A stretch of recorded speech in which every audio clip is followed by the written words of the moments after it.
Syrian rebels claim they have captured the entire western area of Aleppo, a northern province that has seen harsh clashes between the forces of President Bashar al-Assad and opposition fighters for months. We managed to liberate the western entry point to Aleppo. We achieved this victory against the Assad forces and Iranian Revolutionary Guards, along with some forces from Hezbollah, rebels said in a video shared on the internet on Tuesday. At this point, we can say that al-Assal has been liberated entirely and is in our control, which means that Aleppo's countryside is in our control.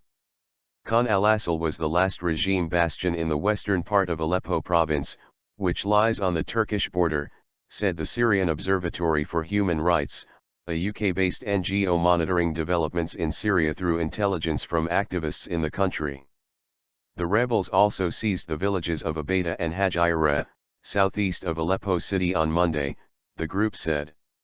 The Syrian government and the opposition have accused each other of being behind a chemical missile attack that killed at least 25 people in al-Assal.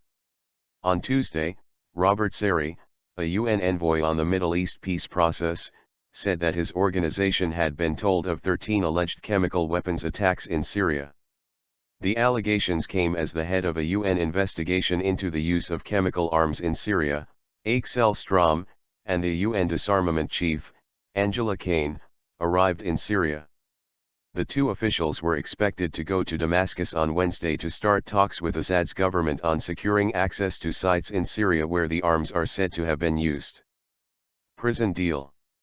Meanwhile, 80 members of the Syrian opposition have been released from Aleppo's central prison under a deal named Food for Freedom that was brokered by the Syrian Red Crescent.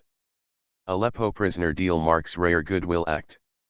Under the agreement, the Ahrar al-Sham movement, which has been laying siege to regime-controlled parts of the city, will ease their blockade to enable the forces get in much-needed food supplies.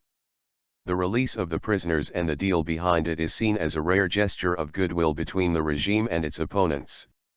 To the Syrian opposition, though, it's a recognition of their might by the Syrian regime, Al Jazeera's Mohammed Ado said, reporting from Aleppo.